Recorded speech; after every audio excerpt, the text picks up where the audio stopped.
सभी साथियों को नमस्कार, गुड मॉर्निंग। तो आज है 20 जनवरी 2023 और 20 जनवरी 2023 के जितने भी इंडिया और वर्ल्ड के जो करंट अफेयर्स के क्वेश्चन बनते हैं तो आज उनका हम डिस्कशन करेंगे।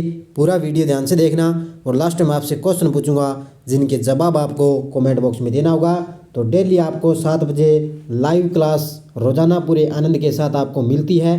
आज हम पढ़ेंगे कि पीएम मोदी ने सांसद खेल महाकुंभ का आगाज़ किया, दुनिया की सबसे मूल्यवान ब्रांड कंपनी कौन सी बन चुकी है और दुनिया की पहली जेनरिक पाल बोलेंड जो है वैक्सीन लॉन्च की गई, इनकी हम चर्चा करेंगे। तो एक बार सभी साथी वीडियो को लाइक और शेयर करेंगे और जो भी विद्यार्थी हमारे इस चैनल पर नहीं है जरूर आप चैनल को सब्सक्राइब करें और इसके पास लगे बेल आइकन का घंटा दबाएं ताकि हम जैसे ही वीडियो अपलोड करें उसका नोटिफिकेशन आप तक पहुंच जाएगा। और पीडीएफ आपको इसकी टेलीग्राम पर मिल जाती है, वीडियो के डिस्क्रिप्शन में टेलीग्राम का लिंक है, वहां जाकर इसकी पीडीएफ आप डाउनलोड कर सकते हो। तो स्टार्ट करें। सबसे पहले हम कल के क्वेश्चनों को एक बार रिवाइज कर देते हैं। देखिए, हाल ही में भारत और किस देश के बीच में संयुक्त नौसैनिक अभ्यास वरुण शुरू हुआ? तो ये हुआ है भारत और फ्रांस के बीच। हाल ही में किस संस्थान ने भारत का पहला राष्ट्रीय मूल्यांकन नियामक पार्क लॉन्च किया? या परख एक ही बात है, तो ये किया है एनसीईआरटी ने लॉन्च किया। किस राज्य का कोल्लम जिला देश का पहला संविधान साक्षर जिला बन गया? ये बन चुका है केरल राज्य का। और हाल ही में उपराष्ट्रीय सुरक्षा सलाहकार कौन बने हैं? ये बने हैं पंकज कुमार सिंह। अजंता एलोरा फिल्म समारोह के अंदर किस फिल्म को गोल्डन कैलाश पुरस्कार मिला? ये मिला है नानेरा फिल्म को। और हाल ही में टॉप मेट्रो सिटीज़ को पीछे छोड़कर टॉप गेमिंग हब कौन सा राज्य बना? तो ये बना है उत्तर प्रदेश। भारत ने किस देश को पेंटावेलेंट टीकों की 12,500 खुराक दान करने की घोषणा की? ये की है क्यूबा देश को। और साल 2025 तक पूरा देश डोपलर वेदर रडार नेटवर्क से जोड़ दिया जाएगा। ये दावा किसने किया? डॉक्टर जितेंद्र सिंह ने। अब कई विद्यार्थी मुझे ये पूछ रहे थे कि डोपलर वेदर रडार क्या होता है? तो ये मान के चलो, ये होता है अपने मौसम से संबंधित ये रडार है जो लगाया गया है। ये क्या मौसम से संबंधित जानकारियाँ देगा, जैसे कोई भी वर्षा आएगी, कोई भी तूफान आएगा, तो ये पहले से ही क्या है ये पूर्वानुमान लगा सकता है, इसलिए इसको स्थापित किया गया है। तो इससे 2025 तक ये पूरा देश वहाँ पर ये स्थापित किया जाएगा, जिसमें पूरे देश के अंदर ये बता देगा कि कहाँ से मौसम से संबंधित पूरी जानकारी पूर्वकालिक ये जानकारी दे देगा। उस वजह से इसको ये लगाया गया, इसको नेटवर्क से जोड़ दिया जाएगा ताकि नेट के माध्यम से ये पूरी जानकारी बता देगा। किस प्रसिद्ध लेखक को फेडरल बैंक लिटरेरी अवार्ड 2023 मिला? ये मिला है के वेणु को। ये थे कल के क्वेश्चनों का रिवाइज। मैंने आपको इसकी क्विज टेलीग्राम पर दे दी, पीडीएफ आपको इसकी टेलीग्राम पर दे दी बड़े शानदार तरीके से। और आज पता है आपको कि सीईटी का एग्ज़ाम बहुत ही डेट है, जो सीनियर एग्ज़ाम होगा नज़दीक आ चुकी है। और आपको पता है राजस्थान हाईकोर्ट एलडीसी का एग्ज़ाम भी घोषित हो चुकी है कि 12 से लेकर 19 मार्च तक उसका एग्ज़ाम होगा। और 4, 5 और 11 फरवरी को आपको पता है सीईटी सीनियर का एग्ज़ाम है। बड़े शानदार तरीके से आपको तैयारी में लगे रहिए। स्टार्ट करें आज की क्लास। पहला क्वेश्चन देखिए, हाल ही में पीएम मोदी ने सांसद खेल महाकुंभ के दूसरे चरण की शुरुआत किस राज्य में की है? यानी कि पीएम मोदी के द्वारा सांसद खेल महाकुंभ के दूसरे चरण का आगाज किया जा चुका है और ये किया है उत्तर प्रदेश राज्य के अंदर। कहाँ पर है? उत्तर प्रदेश में। देखो, प्रधानमंत्री नरेंद्र मोदी ने उत्तर प्रदेश के बस्ती जिले में आयोजित सांसद खेल महाकुंभ 2022-23 का वीडियो कॉन्फ्रेंसिंग के जरिए उद्घाटन किया है। तो उन्होंने वीडियो कॉन्फ्रेंसिंग के माध्यम से उत्तर प्रदेश के बस्ती जिले में सांसद खेल महाकुंभ 2022-23 का उद्घाटन किया है। किसने? हमारे देश के प्रधानमंत्री मोदी जी के द्वारा इसका उद्घाटन किया गया है। और जब जब मोदी जी ने जहाँ जहाँ उन्होंने उद्घाटन किया, निश्चित तौर से यहाँ से क्वेश्चन बनता है। अब देखिए आपके लिए दूसरा क्वेश्चन क्या है, किस कंपनी ने स्तन कैंसर की दवा यानी कि पालबोरेस्ट का जेनेरिक संस्करण लॉन्च किया है? यानी कि किस कंपनी के द्वारा स्तन कैंसर की दवा यानी कि दुनिया की पहली ये है पालबोरेस्ट का जेनेरिक संस्करण लॉन्च किया? ये किया, ध्यान रखना, MSN ग्रुप ने। किसने किया है? ये एक ध्यान रखना हैदराबाद की कंपनी है। किसकी है? हैदराबाद की ये कंपनी है। इसके द्वारा स्तन कैंसर की दवा है पालबोरेस्ट का जेनेरिक संस्करण लॉन्च किया गया। MSN ग्रुप, ये आपको याद रखना है। हैदराबाद 18 जनवरी MSN ग्रुप ने पालबोरेस्ट ब्रांड के तहत उन्नत स्तन कैंसर चिकित्सा के लिए संकेतित दुनिया की पहली जेनेरिक पाल्बोरेस्टिक टेबलेट है लॉन्च किया। इन्होंने क्या लॉन्च किया? टेबलेट लॉन्च किए। ये आपको याद रखना है। कहाँ पर है? हैदराबाद की ये कंपनी है, ध्यान रखना। किसकी? हैदराबाद की कंपनी। 18 जनवरी को ये दुनिया की पहली जेनेरिक पाल्बोरेस्ट टेबलेट है लॉन्च की है। बस आपको इतना ही याद रखना है, ठीक है। चलते हैं तीसरे क्वेश्चन की ओर। देखिए, किस शहर में G20 के तहत थिंक 20 की 2 दिन बैठक का समापन हो चुका है? यानी कि 2 दिन ये बैठक चली थी और इसका समापन हुआ है भोपाल शहर में। कहाँ पर हुआ है? भोपाल शहर में इसका जो है समापन हो चुका है। 2 दिन बैठक चली थी G20 के तहत। किसकी? थिंक 20। ये आपको याद रखना है।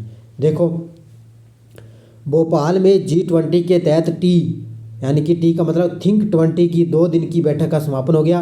बैठक में भारत समेत 22 देशों से सैकड़ों प्रतिनिधि इसमें शामिल हुए।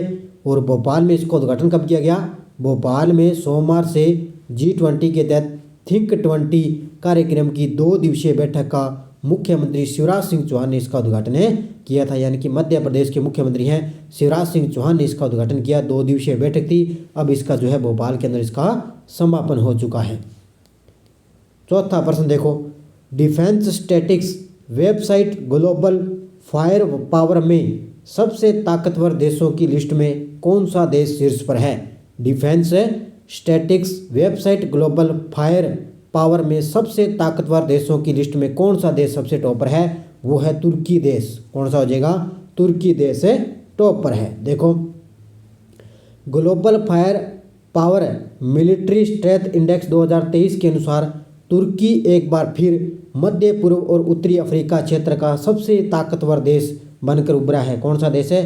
तुर्की देश है जो सबसे बड़ा ताकतवर देशों पर बना। इस इंडेक्स में दूसरे और तीसरे स्थान पर कौन है? दूसरा स्थान है मिस्र का और तीसरा स्थान है ईरान देश का। तो पहला स्थान है तुर्की, दूसरे पर मिस्र, तीसरे पर है ईरान देश। किसमें? Global fire power military strength index है 2023, ठीक है।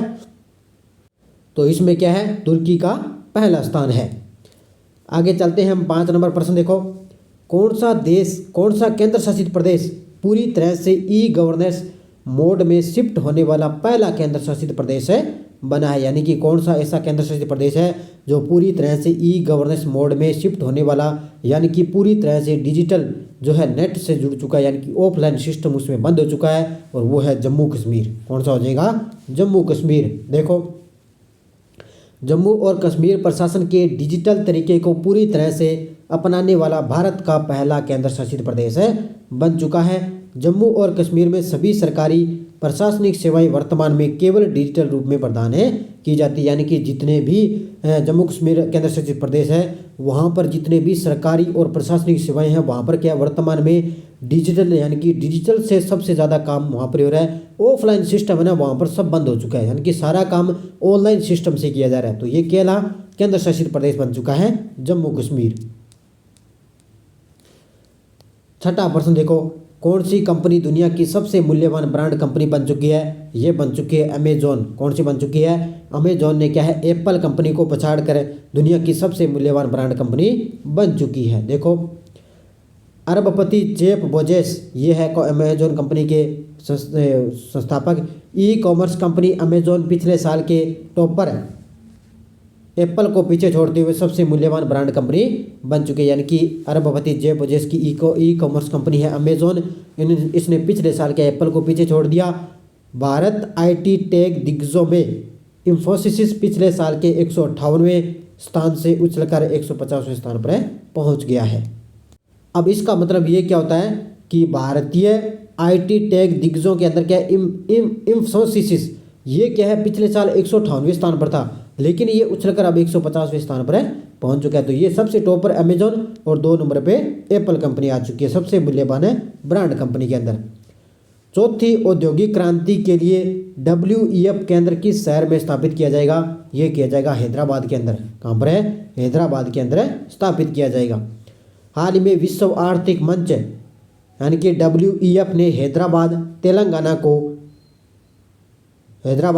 तेलंगाना को चौथी औद्योगिक क्रांति के केंद्र यानी कि C4IR की स्थापना के लिए चुना गया। अब ये C4IR इसका मतलब ये होता है centre for the fourth industries relation, ये इसका फुल फॉर्म हो गया कि तेलंगाना एक स्वायत्त गैर लाभकारी संगठन होगा जो स्वास्थ्य देखभाल और जीवन विज्ञान पर ध्यान केंद्रित करेगा। तो ये कई बार क्या है, ये नाम न देकर सीधा एग्जाम में ये नाम आ जाता है, ध्यान रखना कौन सा, ये इस तरह का नाम ये पूछ लिया जाता है कि C4IR की स्थापना कहाँ पर की गई, आर्थिक मंच के द्वारा, तो ये हैदराबाद के अंदर है, इसकी स्थापना के लिए इसको चुना गया है। 8 नंबर प्रश्न देखो, कौन से भारतीय खिलाड़ी वनडे में, कौन सा भारतीय खिलाड़ी जो वनडे में दोहरा शतक जमाने वाले 5वें भारतीय खिलाड़ी बने, और वो है शुभम गिल। कौन बने हैं, शुभम गिल है जो भारतीय खिलाड़ी वनडे के अंदर दोहरा शतक जमाने वाले 5वें भारतीय खिलाड़ी बने हैं। तो बल्लेबाज शुभम गिल ने 18 जनवरी 2023 को न्यूजीलैंड के खिलाफ पहले वनडे में दोहरा शतक जमा कर ये इतिहास रच दिया, और ये गिल क्या है, दोहरा शतक जमाने वाले सबसे युवा बल्लेबाज हैं। तो सबसे युवा बल्लेबाज हैं शुभम गिल, इन्होंने न्यूजीलैंड के खिलाफ दोहरा शतक जमा कर ये इतिहास रचा है।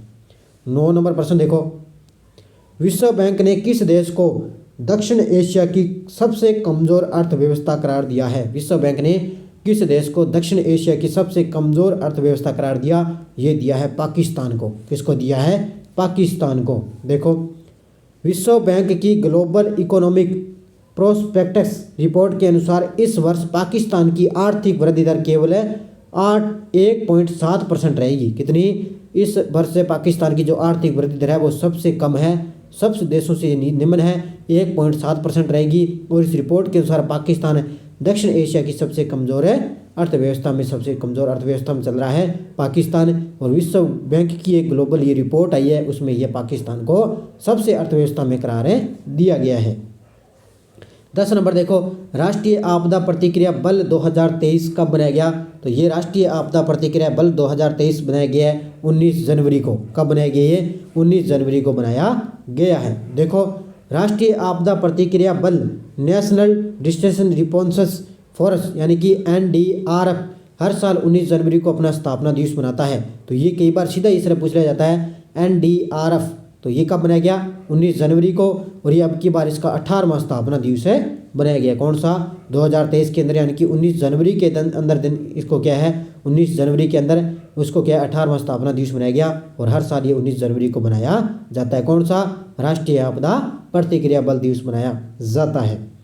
अब देखो, पिछले वीडियो क्वेश्चन क्या था, पीयूष गोयल स्टार्टअप मेंटरशिप के लिए मार्ग पोर्टल किस शहर में लॉन्च करेंगे? ये करेंगे नई दिल्ली के अंदर। बहुत सारे विद्यार्थियों ने शानदार तरीके से जवाब दिए, उन सभी को हार्दिक शुभकामनाएं। और लगातार आपको शानदार तरीके से 7 बजे आपको क्लास मिलती है। और CET के एग्ज़ाम के लिए जिस विद्यार्थी को PDF चाहिए, क्योंकि सीनियर के ये ग्रेजुएशन के अंदर हमारे मान के चलो चारों पारियों के अंदर लगभग 21 करंट के क्वेश्चन आए थे इंडिया करंट के, उसमें से 18 क्वेश्चन हमारी PDF से पूछे गए हैं। और जिस विद्यार्थी ने हमारी PDF लेनी है 8239355343 इस नंबर पे पेटीएम फ़ोनपे की सुविधा है, 50 रुपये आपको पे करने हैं। व्हाट्सएप के माध्यम से आपको इसमें क्या है, PDF आपको मिल जाएगी। जनवरी से लेकर दिसंबर तक आपको पूरा करंट पढ़ना पड़ेगा। तो ये आपको ध्यान रखना है, जनवरी से लेकर दिसंबर तक पूरा आपको करंट पढ़ना पड़ेगा। और जो विद्यार्थी पूछ रहे हैं भी राजस्थान हाईकोर्ट LDC के लिए कितना करंट पढ़ने पड़ेगा, तो उसके लिए आपको ध्यान रखना जनवरी और फरवरी